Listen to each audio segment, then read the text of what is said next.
mais uma vez estamos ante as câmeras do nosso grupo de divulgação espírita através da imagem. É um trabalho não tão novo.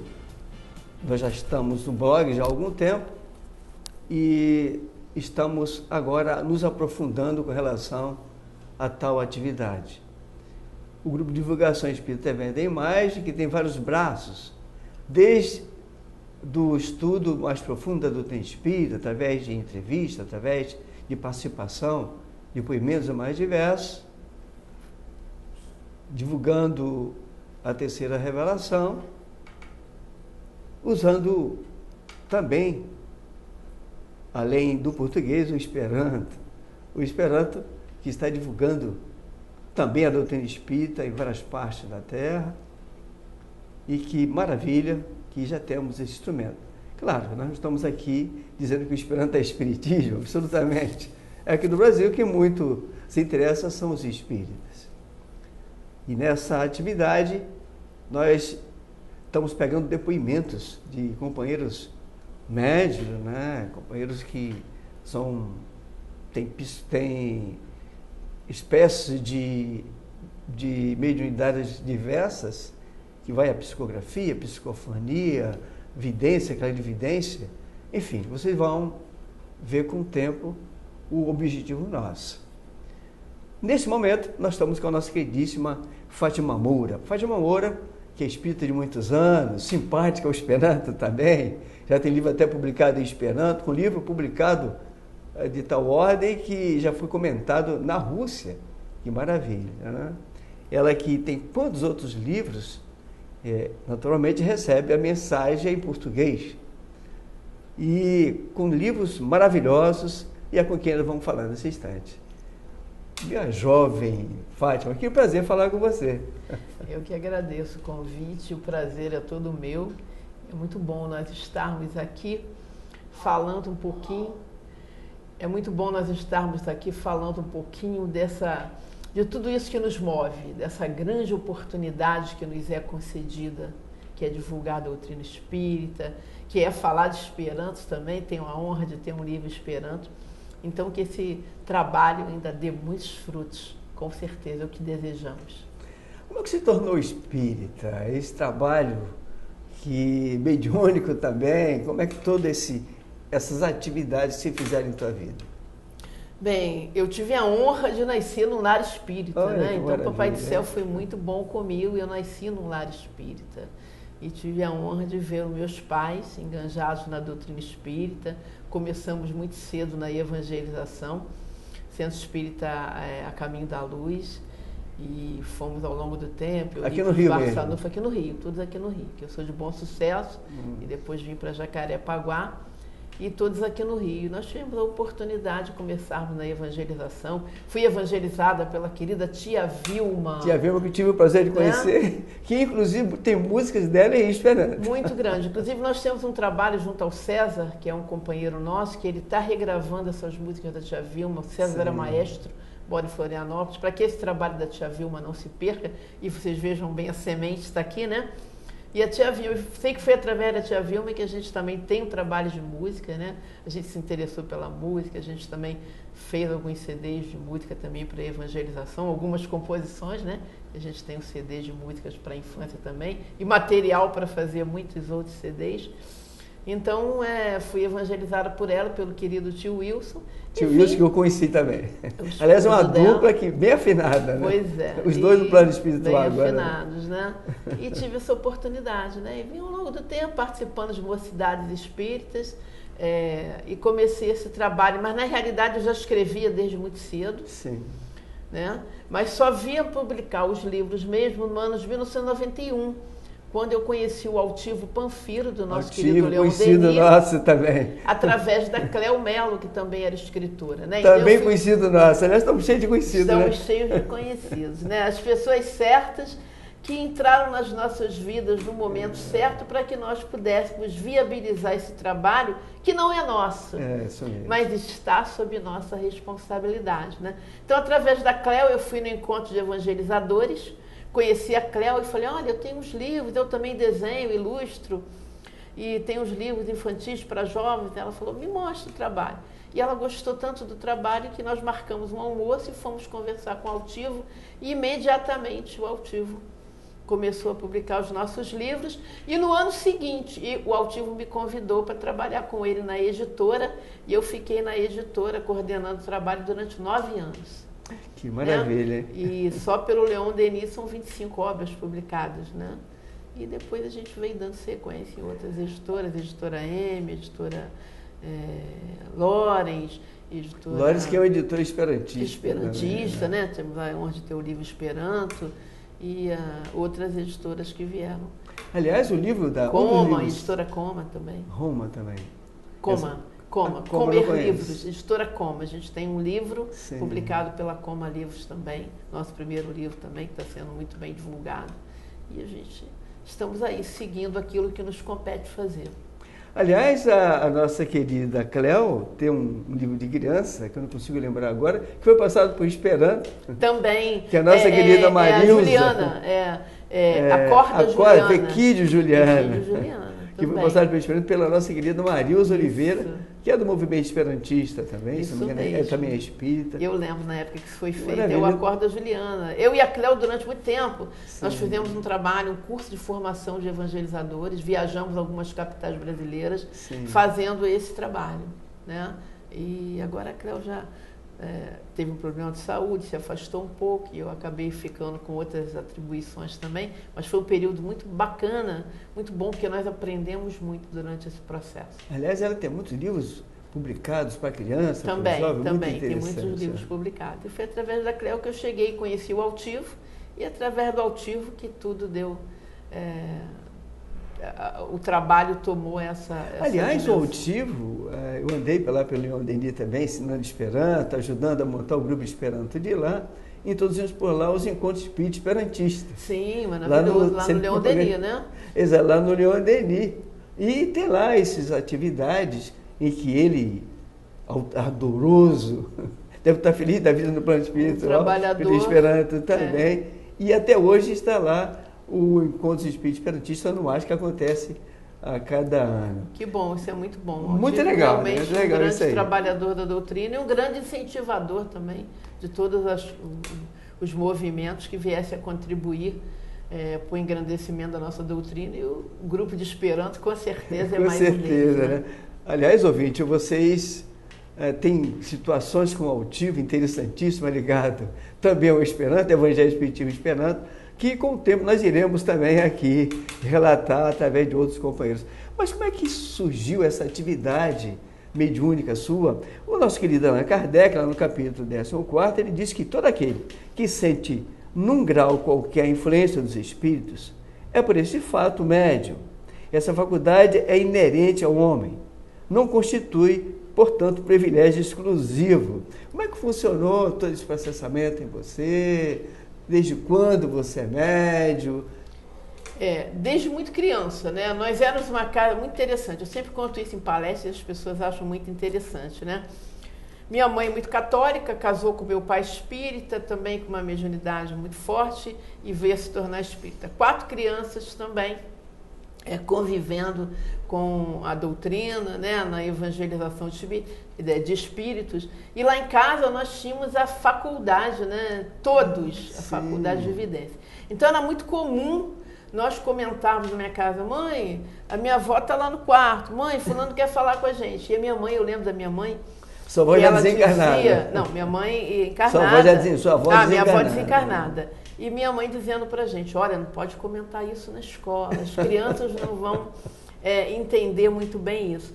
E eu comecei com 12 anos de idade, com a mediunidade assim muito aflorada, com a permissão da dirigente do Centro Espírita Bezerra de Menezes, ali em Cascadura, a trabalhar no grupo mediúnico. Sim.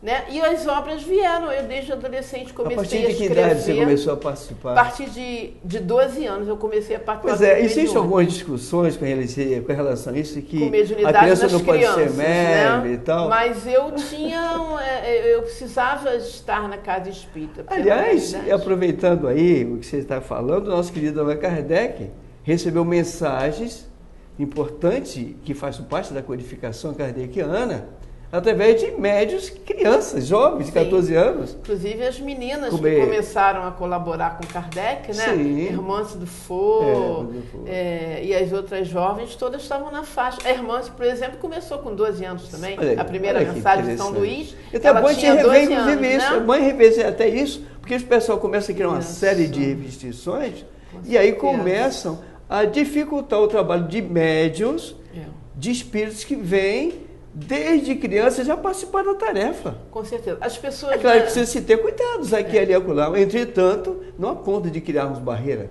Não é isso? Com certeza. Nas casas espíritas é dito para os médios que eles precisam desenvolver a mediunidade. E ao longo do tempo, com a oportunidade de estudar e conhecer melhor a doutrina, o que a gente percebe, né, é que a gente precisa educar essa mediunidade. Exatamente. Né, para que ela possa realmente servir de um canal bastante benéfico, para que a gente possa utilizá-la da melhor forma possível. Foi o que aconteceu comigo aos 12 anos de idade, e aos 15 anos de idade eu comecei a psicografar. Maravilha. Só que não exatamente livros, eu trabalhava com receituário, né, através de um médico chamado Receituário homeopático? Receituário homeopático, através de um médico chamado Dr. José Pereira Torres, e a gente começou a fazer esse trabalho. E posteriormente, na sequência, começaram os livros, começaram as histórias. Agora, esse médico, deixa eu aproveitar esse momento, esse médico desencarnado, ele continuou depois trabalhando com você? Não. Ou ele foi fazer outras tarefas? Não, porque o pessoal acha que os espíritos, que eles se manifestam e que eles não fazem outras coisas. O espírito, de modo geral, conhece isso. Mas nem todos os espíritos. Há espíritas que são muito presas, a ser como se ligada à letra. Sim. Eu acredito, Givanildo, que ele tomou um outro médico que estivesse mais ligado a isso, porque na realidade nós começamos a fazer esse trabalho, mas sequencialmente veio o trabalho de literatura. Então eu acho que, como na realidade o que ele precisava era estar ajudando as pessoas através do receituário mediúnico, né? Aí a coisa... E os efeitos? As pessoas passavam os remédios, sim, as pessoas tomavam, e os efeitos? Sim, sempre positivos, né? E a gente... Atestando a presença da espiritualidade, né? Para a nossa própria família e as pessoas também. Aí eu comecei a ler bastante, me interessar bastante. Mas esse foi um breve período, como eu estou te falando. A partir desse momento, sequencialmente, começaram os romances, né? E aí outros espíritos se apresentaram. O primeiro espírito que se apresentou para trabalhar nos romances foi o Glauco Meradier, que... Como o nome do espírito? Glauco Meradier. Meradier. É o espírito com o qual nós psicografamos o primeiro romance, que foi editado pelo Celso, se chama Vencendo as Barreiras do Infinito. Deu a nacionalidade? É na França, né? E o Glauco é um companheiro nosso de outras eras. Interessante. E antes de nós começarmos o romance, ele se apresentou para mim e disse, olha, nós vamos escrever um romance, eu falo isso inclusive no próprio livro, que é passado de nossas vivências na velha França. E esse foi o nosso primeiro romance. E como é que ele se apresentou para você? A vestimenta, como é que ele é? Porque as pessoas ficam muitas das vezes querendo saber. Isso está errado. Saber não. Nós estamos lidando com seres espirituais, que nós somos também, só que nós estamos usando no corpo físico. Claro. Ele se apresentou como um homem do campo. Olha que ele estava tinha a aparência de um homem, um jovem, mas com a aparência de um homem no campo, de um camponês, né? E foi muito interessante que nessa época em que esse romance foi publicado e vários jornais espíritas fizeram comentários, a gente tem assim um cabedal de coisas, de referências ao livro que as pessoas leram na época. Sim. Nós tínhamos no Leão Denis o Renato Zanola também, já desencarnado, que era responsável pelo grupo Espiritismo na Arte. E dentre várias pesquisas de tudo que o Glauco nos trouxe, o Renato fez uma pesquisa, porque o Glauco, nesse romance, ele fala do início do movimento socialista, ou seja, os camponeses se organizando em cooperativas. E é uma coisa muito interessante. Ao mesmo tempo, tem o passamento espiritual, tem o momento histórico, que é bastante importante, e o Renato me ajudou em muitas pesquisas sobre socialismo, né? Porque o personagem principal do livro se chama Saint-Simon, Philippe de Saint-Simon. E Saint-Simon foi realmente que criou a escola política chamada Saint-Simonismo, né, que está muito ligado ao socialismo também. Então tem todo um aparato aí. Então fala todo histórico um trabalho todo ligado ao socialismo, em que as pessoas acham que esses movimentos são puramente humanos. Sim. Na verdade, são movimentos espirituais. Espirituais, em que as pessoas, muitas das vezes, os homens, não sabem bem aproveitá-los. Estabelece, então, todo um processo de politicagem, de discussões vãs, e aí se perde todo um trabalho. Mas o processo é a lei de progresso. Claro, eu acredito que quando esse processo ele começa, ele já foi totalmente planejado, né? Ele já foi totalmente reestruturado. Nós somos humanos, né? É como eu falei para você, se aprendermos a educar essa mediunidade, nós seremos bons instrumentos. É isso que nós precisamos, realmente, sermos bons instrumentos, porque o plano espiritual já tem tudo pronto, já está tudo organizado, né? As informações que eles precisam trazer, as coisas que eles precisam alertar, e todo esse movimento de coisas importantes. Perguntar para você qual as consequências, o final do livro, não diga agora. Ouvinte, leia o livro, você vai se maravilhar com o livro. Aliás, o livro da Fátima, são vários deles que nos emocionam. Já li 2 livros dele, né, que nós tiramos aqui para enfatizar esse ou aquele escritor. Mas precisamente, esse ou aquele médium. Não. Nós queremos aqui mostrar todo um processamento das leis divinas que se fazem, onde a mediunidade é uma delas. Com certeza. Não é isso? Eu agradeço muito a Deus essa grande oportunidade. Mas como é o nome do livro? Vencendo as Barreiras do Infinito. Foi o nosso primeiro livro editado, psicografado e editado pelos céus. Exato. Agora, existem alguns livros, eu conheço alguns casos de médiuns, em que eles escrevem, vendo o nosso Francisco Cândido Xavier, lendo alguma coisa dele, se não me engano, tem alguma coisa escrita assim, ele relatando no papel o que via. Isso acontece com você também? É muito interessante, né, Givanildo? As pessoas, nós temos outros livros, depois vieram outros livros, tem o Estrelas São Olhos de Deus, que foi ditado pelo espírito João Clemêncio, né, e outros espíritos também. E quando a gente vai fazer palestras, em alguma situação que a gente encontra as pessoas demonstram muita curiosidade de como esse processo, mas como é isso? Como é que se processa? Como é que acontece? E é realmente muito interessante, né?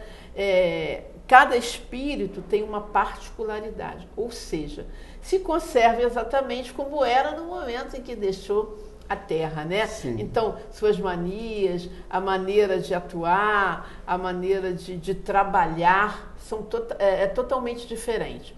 No caso do Glauco Meradier,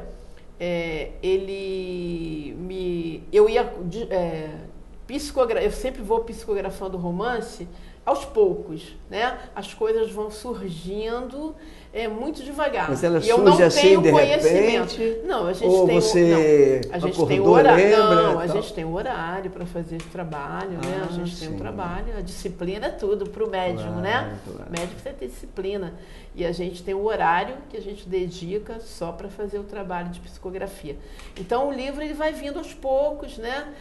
Eu me sinto como espectadora também. Nunca sei o que vai acontecer.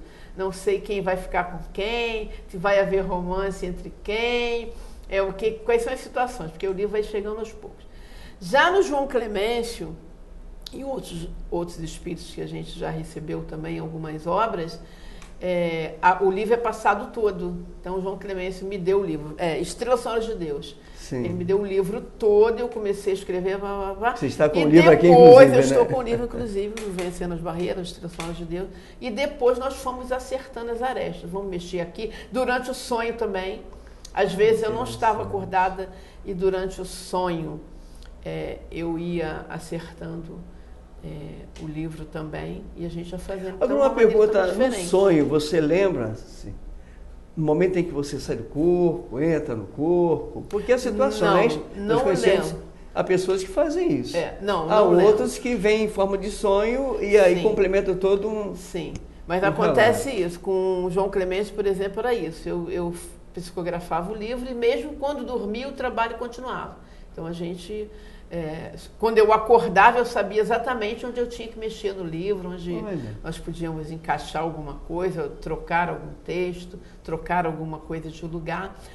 Aconteceu um fato muito interessante também, com o nosso livro AIDS, Muito Além da Dor. É o livro que foi passado por Esperanto e que eu vou aproveitar, que está aqui o livro em português e em Esperanto, numa tradução que nós fizemos, com auxílio de vários companheiros, né, que nos ajudaram em português e em Esperanto.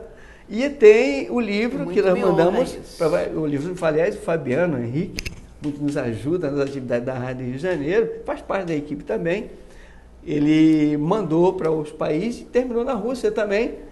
E foi o seu livro feito uma crítica sobre ele, e a revista não é espírita, a revista é totalmente esperantista, né? Maravilha. Isso nos anos 2015 mais precisamente, né?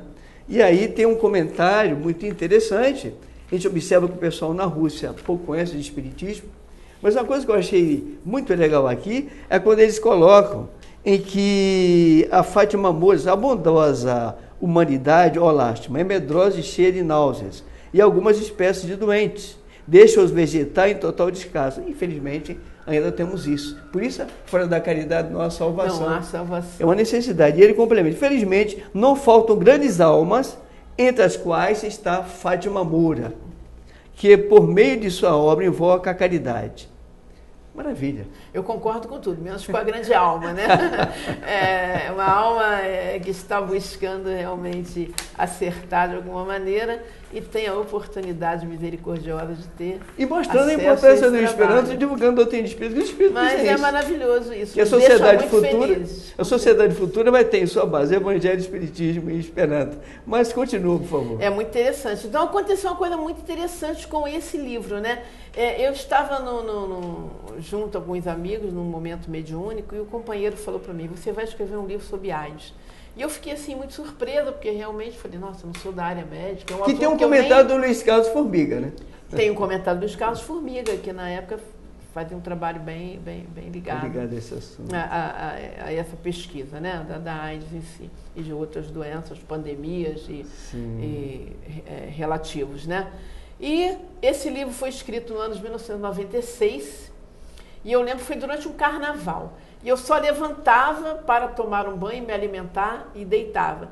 E a maior parte desse livro aí eu encontrava com um menino que me editou esse livro, mas não quis assinar o livro durante sonho. E era realmente um jovem de mais ou menos 15 anos, que é a idade que ele aparenta, que ele diz ter no livro. E nós conversávamos, sentávamos, como estamos aqui agora, faz assim, mexe assim, fala isso é importante, isso não é. Terminado o livro, o jovem não assinou o livro e nós editamos o livro também pela editora Céu, de Centro Espírita Leon Denis. Passados alguns anos, tipo 5 anos depois, eu estava em uma Bienal e uma senhora que morava em Niterói se aproximou de mim e me disse: você é Fátima Moura? Eu disse: sim, sou eu. Ela falou: eu gostaria de lhe comentar uma coisa muito interessante. Eu falei: pois não. Ela falou: olha, eu estava numa livraria espírita, queria dar um livro de presente e o seu livro, a capa do seu livro me chamou a atenção. E quando eu cheguei próximo do livro, eu tive uma visão do rapaz que lhe editou esse livro. E ele me disse, mandou um recado para a senhora. E eu disse: é mesmo? Que recado ele me mandou? Que todas as vezes que a senhora for dedicar esse livro para alguém, em alguma situação, a senhora escreva assim: fulano de tal, valorize a vida. E eu fiquei assim, muito surpresa com aquilo. Eu falei: que coisa interessante, né? Nesse mesmo dia, um rapaz, né, que eu não vou citar o nome, que eu não pedi autorização dele antes para citar, já que a gente está fazendo um vídeo, mas é um rapaz que trabalhou voluntariamente no Leon Denis durante muito tempo, na nossa livraria, uma pessoa que a gente conhece há muito tempo, um jovem, veio me procurar. Ele falou: Fátima, eu preciso muito falar com a senhora. Eu digo: meu filho, o que houve? Ele falou: você sabe que eu estava na livraria do CELD e eu entrei para comprar um livro para um rapaz que eu sei que está cometido desse mal. Uma família que está passando um momento muito difícil. E quando eu me aproximo do seu livro, o rapaz que lhe ditou o livro lhe mandou um recado. Se apareceu, se fez visível para mim na minha tela mental e me disse, dê um recado a ela. E eu estou lhe dando um recado. E eu já assim, né, já tinha passado por aquela outra situação com a senhora, e o recado foi incrivelmente o mesmo. Todas as vezes que você for dedicar esse livro a alguém, diga, valorize a vida. Aliás, importantíssimo, porque o que nós estamos vivenciando nos dias de agora... Incrível, foi uma experiência incrível, né? Então esse livro ele não está assinado, mas esse livro aí eu posso dizer a você que ele deu uma reviravolta na minha vida. Através desse livro eu fui convidada para fazer palestra para doentes terminais, então esse livro tomou uma dimensão muito grande e além de ser transformado no Esperanto, que ele está aí galgando o mundo, né? Levando essa mensagem. E é um assunto altamente necessário, porque o que nós estamos observando, caros espectadores, é coisa séria. A AIDS, a gente sabe que tem um fundo moral profundo. Profundo, né? E cada vez que a gente vai conhecendo a nós próprios, e a doutrina espírita só nos leva a isso, que é o próprio Evangelho Redivivo, faz com que nós temos mais cuidado sobre nós próprios. Por isso, essa preocupação desse companheiro em valorizar a vida, né? Porque quando reencarnamos, temos esse presente maravilhoso, né? Então, isso aí está muito ligado ao desregramento da sexualidade, em outras situações também, que realmente precisa da educação moral. Como né? precisa? E aí nos países aí de fora também a coisa, onde não se fixa muito a questão de evangelizarmos as crianças, os jovens, a coisa se passa de uma maneira mais solta, mais livre, né? E a gente vê isso até na nossa própria condição atual do nosso país, que a moralidade é realmente necessária. Precisamos cultivar isso nas crianças, né? Muito sério, nas nossas muito crianças, sério. nos nossos jovens, precisamos plantar essa semente aí. Então, eu fico muito feliz de ter sido um instrumento, né, de que esse trabalho tenha vindo à tona. Por isso, esse trabalho que estamos fazendo, aproveitando o seu gancho, as palavras desse trabalho, é exatamente para que possamos chamar a atenção a todos nós, inclusive a nós que estamos aqui à frente dizendo alguma coisa, quanto à responsabilidade de nossas ações. Tudo aquilo que façamos fica registrado em nós. Então nada se perde, não, Fátima? Claro, e o momento é agora. O momento é esse, exatamente esse. Realmente nós começarmos a pensar qual é a finalidade da nossa vida na Terra, qual é a finalidade do nosso grupo familiar, o que nós precisamos passar para as nossas crianças e jovens. Nós somos o tempo todo a internet, essa maravilha que temos aí a nosso favor, mas é essa faca de dois gumes que precisa ser muito bem usada, muito bem utilizada, né? Então nós precisamos prestar muita atenção com aquilo que a gente divulga, com aquilo que a gente fala, com aquilo que a gente vivencia e principalmente com aquilo que é passado para as nossas crianças e jovens. E o objetivo desse programa é exatamente mostrar o desdobramento, não só esse das consequências físicas, mas consequências espirituais. O objetivo nosso, inclusive, queridos espectadores, é materializar o fato de tal ordem, quando, por exemplo, em palestras, alguém está fazendo palestra, falando desse ou daquele assunto, nós temos um vídeo, uma ilustração, para bem esclarecer, para bem saber o que é o espírito. É verdade. Como funciona todo esse processamento. O próprio espírito tem sempre dificuldade para compreender isso. Você veja, por exemplo, um dos assuntos que é muito corrente nos nossos ideais é a reencarnação. E muitos acham que a reencarnação é um assunto do espírita. Esquecendo, na verdade, uma lei do universo. Todos estão implícitos nisso. Todos estão implícitos. Não é isso? Né? E é muito importante que a gente traga esses assuntos à tona, que a gente possa trocar nossas experiências. Facilitemos a compreensão. Aprender um com os outros. Nas nossas palestras, a gente tem algumas palestras que a gente faz nas nossas quartas-feiras, lá no nosso MAP, Movimento de Amor ao Próximo, né? Onde a gente procura trazer esses temas à tona também, falar do nosso dia a dia. onde o Evangelho, com certeza, está implícito também. O Evangelho de Jesus nos dá toda a objetividade para a gente falar desses temas, mas a gente procura trazer os nossos temas do dia a dia. Fala das que leis nós estamos divinas. vivendo, né, dentro da nossa socialmente, né, em família, todas as coisas que a gente recebe também, e para que a gente possa, apoiados na doutrina espírita, possamos tirar as nossas conclusões e aprender a cada dia, né? Fátima, que prazer falar, você está conosco. Esse é um Prazer dos é programas, nós vamos fazer mais outro programa com você, para que possa se complementar. Nós queremos saber de nuances das atividades mediúnicas, como se faz toda essa ligação, embora não vejamos. Você que é médium, além de ser médium psicofônica, é médico psicógrafa também, tem alguns lances de evidência, para que você possa depois, num dos próximos programas, falar com mais propriedade, aliás, você só falou com propriedade, sobre os outros livros que você já recebeu. Com certeza, agradeço, fico muito honrada, né, com o convite, e agradeço muito a Deus a oportunidade de estarmos aqui falando para as pessoas, trocarmos experiências, incentivar o estudo da doutrina, que realmente é a nossa base, que pode nos trazer o conhecimento tão oportuno, o conhecimento que nós precisamos para educar, não para desenvolver a nossa mediunidade, para educar a nossa mediunidade e para que possamos usá-la da melhor maneira que for possível. Aliás, esses depoimentos serão frequentes. Você está aqui não só falando como espírita, mas também falando sobre as atividades mediúnicas, que nós vamos pegando outros companheiros também, e até companheiros de outros segmentos religiosos. Como funciona isso? Que ótimo. De que maneira? Para que possa a pessoa compreender que isso é uma lei do universo. É uma lei do universo. É uma lei natural, independe de religião. Independe, com certeza.